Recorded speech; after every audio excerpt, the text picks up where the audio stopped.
શ્રી ગણેશાય નમઃ. શ્રી કૃષ્ણ ભગવાનની જય. અધ્યાય 13. ક્ષેત્ર ક્ષેત્રજ્ઞ યોગ. શ્રી ભગવાન વાચ. શ્રી ભગવાન બોલ્યા, હે કૌંતેય, આ શરીરને ક્ષેત્ર જાણનારને ક્ષેત્રજ્ઞ કહે છે. સમસ્ત ક્ષેત્રમાં ક્ષેત્રજ્ઞ મને જ જાણ. ક્ષેત્ર અને ક્ષેત્રજ્ઞનું જે જ્ઞાન છે, મારા મતે તે જ જ્ઞાન કહેવાય છે.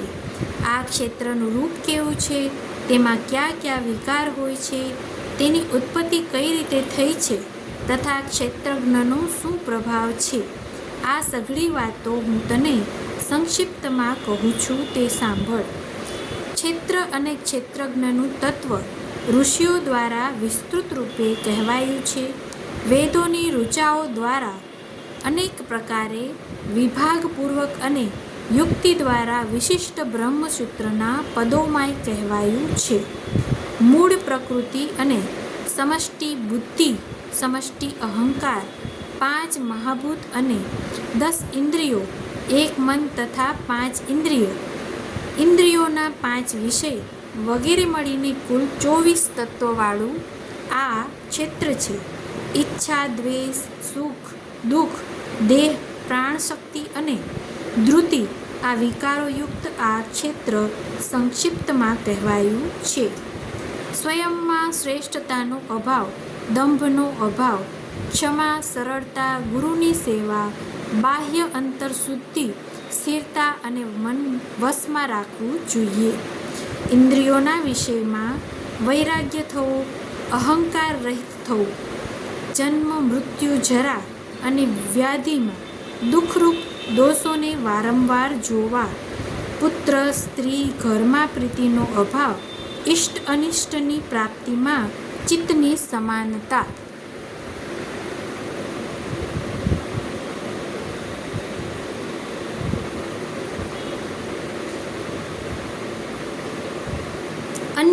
અનન્ય યોગ દ્વારા મારામાં અસ્ખલિત ભક્તિ, એકાંતનું સેવન કરવું, અસંસ્કારી પ્રત્યે અરુચિ, અધ્યાત્મ જ્ઞાનમાં નિષ્ઠા તેમજ તત્વજ્ઞાનનું મનન કરવું વગેરે, આ સર્વે જ્ઞાન કહેવાય છે. અને તેનાથી જે વિપરીત છે તે અજ્ઞાન છે. જે જાણવા યોગ્ય છે એ પરમ તત્વને હું યથાર્થ રૂપે કહીશ. જે જાણ્યા પછી અમરતાનો અનુભવ થાય છે, આ અનાદિ અને પરમ બ્રહ્મને સત કે અસત કહી શકાય નહીં. તે પરમાત્મા સર્વત્ર હાથ અને પગવાળા, સર્વત્ર નેત્ર, માથા, મુખવાળા, સર્વત્ર કાનવાળા છે. તે સર્વમાં વ્યાપ્ત છે. આ પરમાત્મા ઇન્દ્રિયો રહિત છે, છતાંય સઘળી ઇન્દ્રિયોના વિષયોને પ્રકાશિત કરનારા છે. આ શક્તિ રહિત છે, તોય સંપૂર્ણ સંસારનું ભરણ પોષણ કરનારા છે. તેમજ ગુણોથી રહિત હોવા છતાં સમસ્ત ગુણોના ભોગતા છે. તેઓ સમસ્ત પ્રાણીઓના અંદર અને બહાર છે, તેમજ સ્થાવર અને જંગમ રૂપે છે. દૂરથી દૂર તથા સમીપથી સમીપ તેઓ છે. અત્યંત સૂક્ષ્મ હોવાથી જાણી શકાતા નથી. તે પરમાત્મા સ્વયં અવિભાજિત હોવા છતાંય સઘળા પ્રાણીઓમાં વિભક્તિપણે રહે છે. અને એ જાણવા યોગ્ય પરમાત્મા જ સમસ્ત પ્રાણીઓને ઉત્પન્ન કરનારા તથા તેમનું ભરણ પોષણ કરનારા અને સંહાર કરનારા છે. તે પરમાત્મા સમસ્ત જ્યોતિઓના જ્યોતિ અને અજ્ઞાનથી અત્યંત પર કહેવાયા છે. જ્ઞાન સ્વરૂપ, જાણવા યોગ્ય, જ્ઞાનથી પ્રાપ્ત કરવા યોગ્ય અને સૌના હૃદયમાં બિરાજિત છે. આ પ્રમાણે ક્ષેત્ર તથા જ્ઞાન અને જ્ઞેયને કહ્યા છે. મારો ભક્ત તેને તત્વથી જાણીને મારા સ્વરૂપને પામી જાય છે. પ્રકૃતિ અને પુરુષ એ બંનેને તું અનાદિ સમજ, અને વિકાર તેમજ ગુણને પણ તું પ્રકૃતિથી ઉત્પન્ન થયેલ જાણ. કાર્ય અને કારણના કર્તાપણામાં પ્રકૃતિ જ હેતુ કહેવાય છે, અને સુખ દુઃખના ભોગવટામાં પુરુષ હેતુ કહેવાય છે.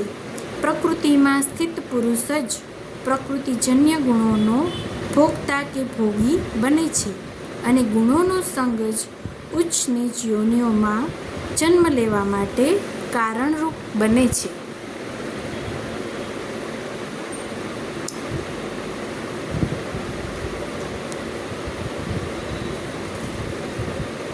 આ પુરુષ ઉપદ્રષ્ટા, અનુમતા અને ભર્તા અર્થાત શરીર સાથે સંબંધ રાખનાર, તેની સંમતિ આપનાર અને ભરણ પોષણ કરનાર તેમજ ભોગતા અને મહેશ્વર બની જાય છે.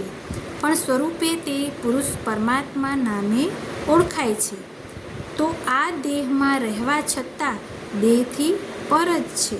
આ પ્રમાણે પુરુષને અને ગુણો સહિત પ્રકૃતિને જે મનુષ્ય જાણે છે તેની રહેણી કરણી ગમે તેવી હોય તોય તેનો પુનર્જન્મ થતો નથી. કેટલાક ધ્યાન યોગથી, કેટલાક સાંખ્ય યોગથી અને કેટલાક કર્મયોગ દ્વારા સ્વયં પોતાનામાં પરમાત્મ તત્વનો અનુભવ કરે છે. જે મનુષ્યો આ પ્રમાણેના ધ્યાન યોગ, સાંખ્ય યોગ, કર્મયોગ વગેરે સાધનોને જાણતા નથી પણ બીજા જીવનમુક્ત પુરુષો દ્વારા સાંભળીને ઉપાસના કરે તેવા મનુષ્યો સાંભળ્યાનુસાર વર્તન કરીને મૃત્યુરૂપી સાગરને તરે છે. હે શ્રેષ્ઠ ભરતવંશી અર્જુન, સ્થાવર અને જંગમ જેટલા પ્રાણી ઉત્પન્ન થાય છે તેમને તું ક્ષેત્ર અને ક્ષેત્રજ્ઞના સંયોગથી ઉત્પન્ન થયેલા જાણ. નાશ પામતા આ સમસ્ત પ્રાણીઓમાં જે પરમેશ્વરને અવિનાશી અને સમરૂપ સ્થિત જુએ છે તે સત્ય જ જુએ છે. કારણ કે સર્વ સ્થળે સમતારૂપે સ્થિત ઈશ્વરને સમાન રૂપે જોનારો મનુષ્ય સ્વયં પોતે આત્માનો નાશ કરતો નથી. તેથી તે પરમગતિને પામી જાય છે. સઘળી ક્રિયાઓને જે સર્વ પ્રકારે પ્રકૃતિ દ્વારા કરાતી નિહાળે છે અને પોતાનો અકર્તા માને છે તે યથાર્થ જુએ છે. જે સમયે સાધક પ્રાણીઓના જુદા જુદા ભાવોને એક પ્રકૃતિમાં જ સ્થિત જુએ છે અને એ પ્રકૃતિથી એ સર્વેનો વિસ્તાર જુએ છે તે સમયે જ તે બ્રહ્મને પ્રાપ્ત થઈ જાય છે. હે કુંતીનંદન, આ પુરુષ સ્વયં અનાદિ હોવાથી અને ગુણોથી રહિત હોવાથી અવિનાશી પરમાત્મ સ્વરૂપ જ છે. એ દેહમાં રહીને પણ કરતા નથી અને લિપ્ત પણ નથી. જેમ સર્વત્ર વ્યાપ્ત આકાશ અત્યંત સૂક્ષ્મ હોવાથી લિપ્ત થતું નથી તેમ સર્વત્ર પરિપૂર્ણ આત્મા કોઈ પણ દેહમાં લિપ્ત થતો નથી. હે ભરતવંશી અર્જુન, જેમ એક જ સૂર્ય આ સમસ્ત પ્રકારને સંસારને પ્રકાશિત કરે છે તેમ ક્ષેત્રજ્ઞ સંપૂર્ણ ક્ષેત્રને પ્રકાશિત કરે છે. જે જ્ઞાનરૂપી નેત્ર વડે ક્ષેત્ર અને ક્ષેત્રજ્ઞના વિભાગને તથા કાર્યકારણ સહ પ્રકૃતિથી પોતાને જુદા જાણે છે તે પરમાત્માને પામે છે. શ્રીમદ્ ભગવદ્ ગીતાના શ્રી કૃષ્ણાર્જુન સંવાદમાં ક્ષેત્ર ક્ષેત્રજ્ઞ યોગ નામનો 13મો અધ્યાય સંપૂર્ણ. શ્રી કૃષ્ણ ભગવાનની જય. દ્વારિકાધીશની જય.